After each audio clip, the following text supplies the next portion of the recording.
Welcome to the story. Don't forget to like, subscribe, and support me. The storm clouds gathered like a dark omen over the village of Ethelwood. The winds howled through the narrow streets, carrying whispers of an ancient prophecy long forgotten by most, but remembered by a select few. Ryan stood outside his family's small home watching the distant horizon as the first drops of rain splattered against the dry earth. His heart raced, and though he didn't know why, an unease had settled in his chest, a sense that his world was about to change forever. Inside, the fire crackled on the hearth, the familiar warmth of his home a stark contrast to the gathering storm. His mother, Elara, moved about the kitchen, her face lined with worry. She had seen the signs too, the unusual pattern of the winds, the flicker of the stars in the night sky, the unease that had settled over the village in recent days. Ryan turned to her, his voice uncertain. "Do you think the rumors are true about the prophecy?" Elara hesitated, her hand stilling over the bowl of herbs she was preparing. "There are always rumors, Ryan, but sometimes they carry more truth than we'd like to admit." Before Ryan could respond, the door swung open with a gust of wind, and an elderly figure shuffled in, cloaked in tattered robe. His eyes sharp, despite his age, locked onto Ryan with an intensity that made the young man's breath catch. It was the village seer, although known for his cryptic predictions and unnerving presence. "The time has come," although rasped his voice carrying the weight of centuries. Prophecy speaks of a chosen one, and you, Ryan, are that child." Ryan's heart pounded in his chest. He had heard the legends, the stories of a time when the goddess of fate ruled over the world, guiding the destinies of all who lived in it. But she had disappeared, and in her absence chaos had crept in, twisting the fates of men and kingdoms alike. "No," Ryan muttered, stepping back. "You must be mistaken. I am just a farmer's son." Although his gaze did not waver, fate does not care about your lineage, boy. The goddess has chosen you. You must find her, restore the balance, or the world will fall to ruin. Elara placed a trembling hand on her sunset shoulder. "Trinan, it has been foretold." Ryan shook his head, unwilling to accept the weight of this revelation. But even as he protested, the pendant he wore around his neck, a gift from his late father, began to glow softly. He clutched it, feeling the warmth spread through his palm, a silent confirmation of the truth Alder spoke. "Why me?" whispered more to himself than anyone else. "Because fate chose you," Alder replied simply. "Tarry the road ahead will be perilous, but you cannot escape what has been written. Go to the cursed woods beyond the river. There you will find the first key to your journey." And with that, the old man turned and left, leaving the wind to howl in his place. The next morning, Ryan stood at the edge of the village, his mother sent tearful goodbyes still fresh in his mind. A small pack was slung over his shoulder, carrying only the bare essentials for his journey: bread, a water skin, and a hunting knife that had once belonged to his father. He glanced down at the pendant, which continued to pulse with a soft, reassuring light. The path ahead led through the dark and foreboding cursed woods, a place spoken of only in hushed whisper. It was said that time itself bent and twisted within those trees, driving men mad if they lingered too long. But Ryan had no choice. If he was to fulfill the prophecy and find the missing goddess of fate, he had to begin there. The woods were dense, the ancient trees towering overhead, their gnarled branches reaching out like skeletal hands. The air was thick with a strange, oppressive silence, broken only by the occasional rustle of leaves and the distant call of unseen creature. Ryan's heart raced as he stepped deeper into the forest, each step taking him farther from the life he had known. Suddenly, a noise behind him made him freeze. He turned his hand, instinctively reaching for the knife at his belt. But before he could draw it, a figure emerged from the shadows, a woman cloaked in dark robes, her eyes gleaming with an otherworldly light. "Who are you?" Ryan demanded, his voice trembling slightly. The woman stepped forward, her movements graceful and deliberate. "I am Seraphine," she said, her voice smooth as silk. "Arasen, I am here to guide you, Ryan of Ergelwood." "How do you know my name?" "I know many things," Seraphine replied, cryptically, a faint smile playing on her lips, "including your destiny." Ryan narrowed his eyes. "Destiny, you mean the prophecy?" Seraphine nodded, her expression growing serious. "The world is unraveling, right? The goddess of fate is gone, and without her chaos reigns. You have been chosen to restore balance, but you will not succeed alone. The path ahead is filled with trials, and you will need allies. Ryan hesitated, unsure whether to trust this strange woman who seemed to know so much about him. But something in her gaze, something ancient and wise, made him believe that she spoke the truth. Why are you helping me? Seraphine's smile faded, and for the first time, Ryan saw a flicker of sadness in her eye. Because I failed her once long ago, and now I seek redemption. Together, they ventured deeper into the cursed woods, the oppressive atmosphere growing thicker with each passing step. The pendant around Ryan's neck glowed brighter, guiding their way through the twisted trees and tangled undergrowth. As they walked, Seraphine spoke of the world, declined since the goddess of fate Selle's disappearance. Kingdoms had fallen, and the natural order had begun to collapse. The once peaceful lands were now ravaged by war, and even the seasons no longer followed their proper course. Some believe that fate is a fixed thing, Holfier, Seraphine said as they navigated a narrow path between two ancient oaks. But the truth is, fate is malleable. It can be shaped by those who understand its power. And you think I can shape it? Seraphine glanced at him, her expression unreadable. You have more power than you know, Ryan. The question is, will you use it? Before Ryan could respond, a low growl echoed through the trees, sending a shiver down his spine.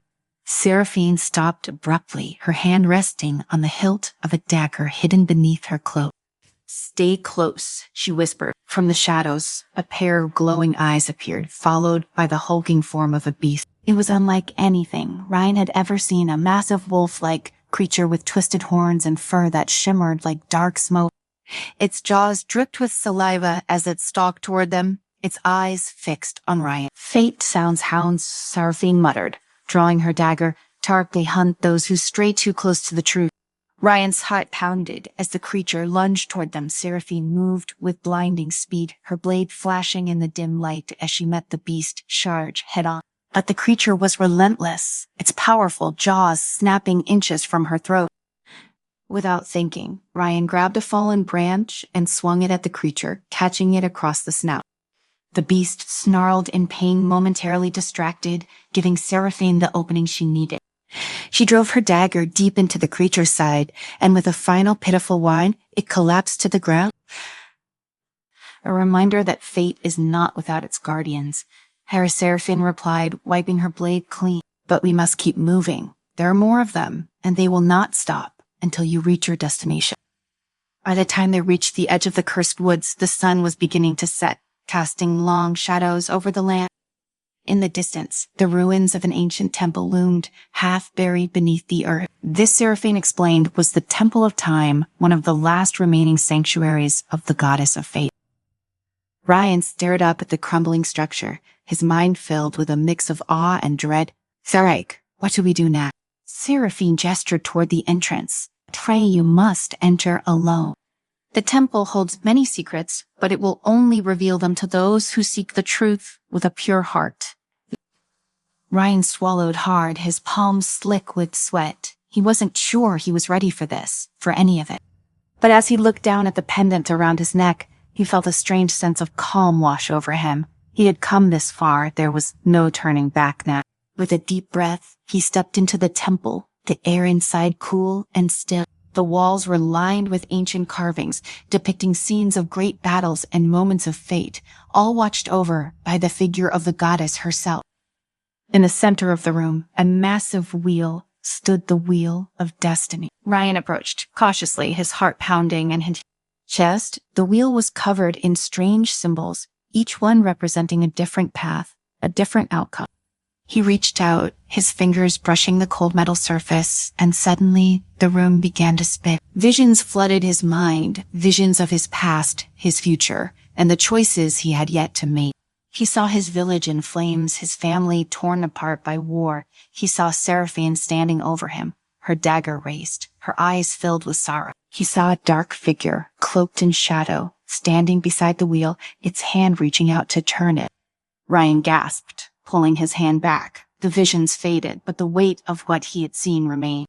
He knew now that his journey was far from over, that the path ahead would be filled with even greater challenges. But he also knew that fate was not something to be feared. It was something to be shaped, to be forged by his own hand. As he left the temple, Seraphine was waiting for him, her expression unreadable. "Dear, what did you see, Dad?" she asked. Ryan hesitated, then shook his head. "It doesn't matter. What matters is that we keep going." Seraphine nodded, her gaze lingering on him for a moment longer before turning away.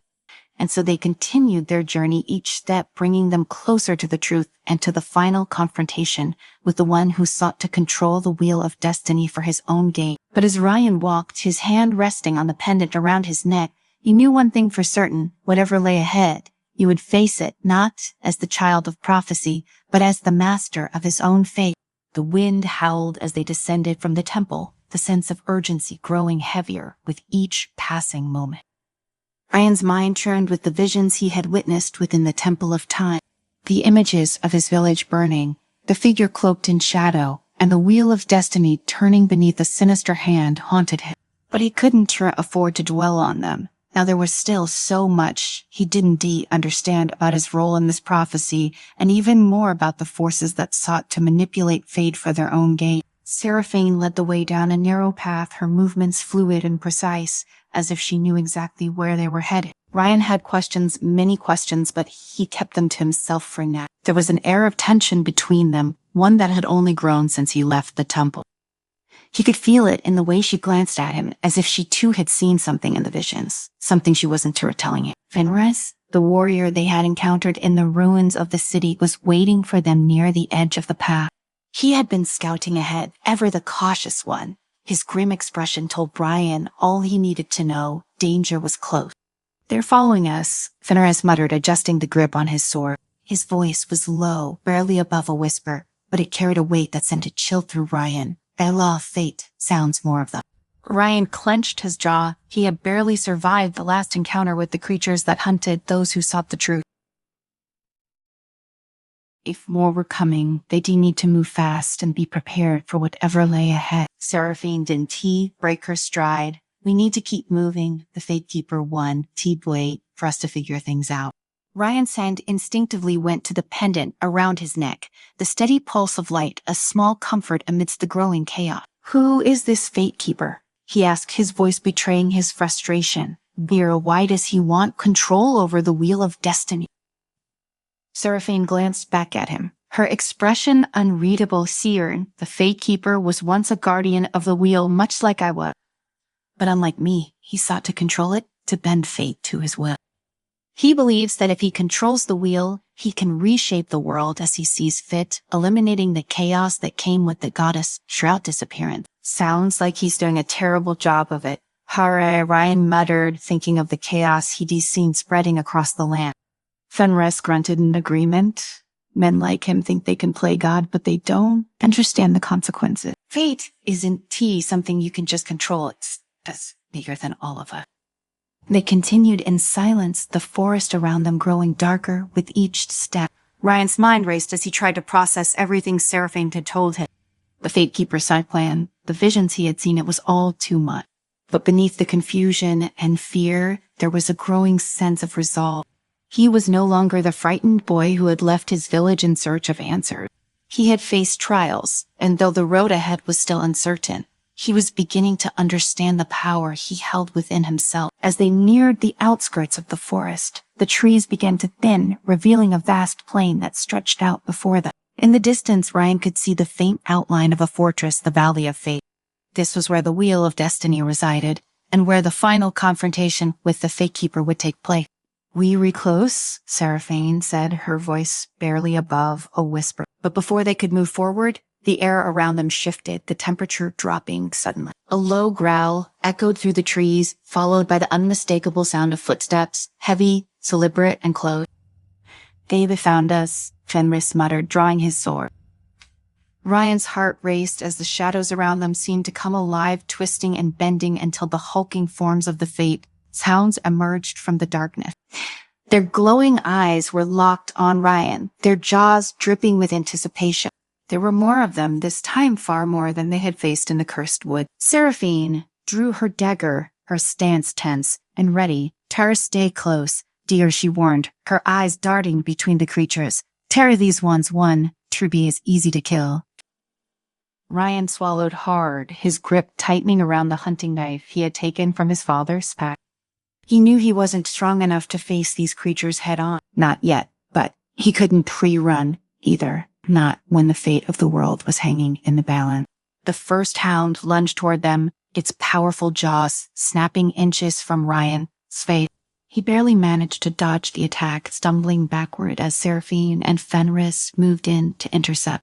The air was filled with the sound of clashing steel and snarling beasts, the battle raging all around him. Ryan's thoughts raced. He couldn't fight like Seraphine or Fenris, but he could still help. He glanced down at the pendant around his neck, its soft glow steady amidst the chaos. The wheel of destiny, the thought echoed in his mind, and with it came a realization. The pendant wasn't just a guide, it was a key to the power that the goddess had left behind. Without thinking, Ryan reached up and grabbed the pendant, focusing all of his energy on the glowing stone at its center. The world around him seemed to slow, the sounds of the battle fading into the background, and then with a sudden burst of light, the pendant responded. The ground beneath the hounds began to shift, the earth cracking and splintering as the forces of fate itself came alive. The creatures yelped in confusion, their movements faltering as the very air around them seemed to twist and bend. Ryan didn't fully understand what he was doing, but he didn't need to. He could feel the power surging through him, the same power that had shaped his visions in the Temple of Time. With a final push, Ryan directed the energy outward, and the hounds were thrown back, their twisted forms disintegrating into the air like smoke. The forest fell silent once more. Ryan collapsed to his knees, his breath ragged, his body trembling from the strain. The pendant's glow had dimmed, but it still pulsed faintly, a reminder of the power he had just unleashed. Seraphine rushed to his side, her expression a mix of shock and awe. Ryan, how did you... I don't know if she whispered, his voice hoarse, but I think I understand that. The wheel of destiny, it's not just a thing, it's connected to everything to me. Fenris sheathed his sword, his gaze lingering. Ryan, sorry, you are not just the child of prophecy, are you? You are something more. Ryan didn't answer. He wasn't sure what he was anymore. But one thing was certain. He had tapped into a power far greater than anything he had imagined, and he wasn't done yet. The fortress loomed before them, its towering walls casting long shadows over the valley. The air was thick with tension as Ryan, Seraphine, and Fenris approached the entrance. The final confrontation with the Fate Keeper was just ahead, and Ryan could feel the weight of it pressing down on him with every step. Are you ready? Asked her voice, quiet but steady. Ryan nodded, though his stomach churned with uncertainty. He had come this far, faced impossible odds, and discovered a power within himself that he still didn't fully understand. But there was no turning back. Now the fate of the world rested on what happened next. They entered the fortress, the stone halls cold and silent. The wheel of destiny was said to reside in the heart of the structure, hidden away in a chamber that only a select few had ever seen. As they made their way through the labyrinthine corridors, Ryan's thoughts drifted to the visions he had seen in the temple, the dark figure standing beside the wheel, the hand that had reached out to turn it. He knew now that this figure was the Fate Keeper, and that the final battle would determine who controlled the wheel and the world and destiny. At last, they reached the chamber. The door was massive, carved with intricate symbols that glowed faintly in the dim light. Ryan's heart pounded in his chest as he pushed the door open, revealing the wheel of destiny at the center of the room. And standing beside it, his hand resting on the wheel, was the Fate Keeper. He was tall, his face obscured by a dark hood, but Ryan could feel the power radiating from him.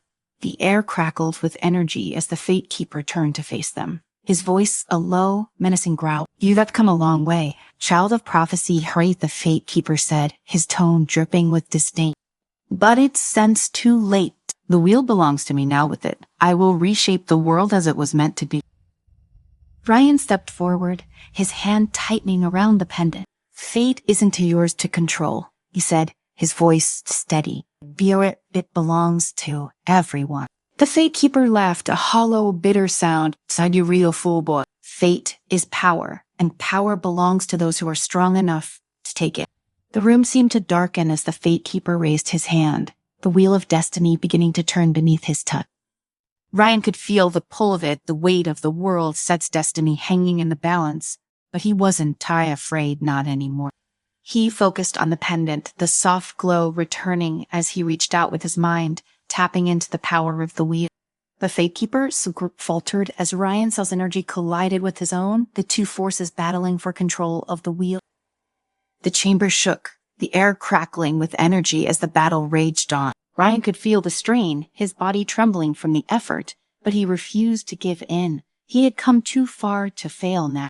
With a final surge of power, Ryan pushed the Fate Keeper back, breaking his hold on the wheel. The dark figure stumbled, his hood falling back to reveal a gaunt, twisted face, his eyes filled with fury.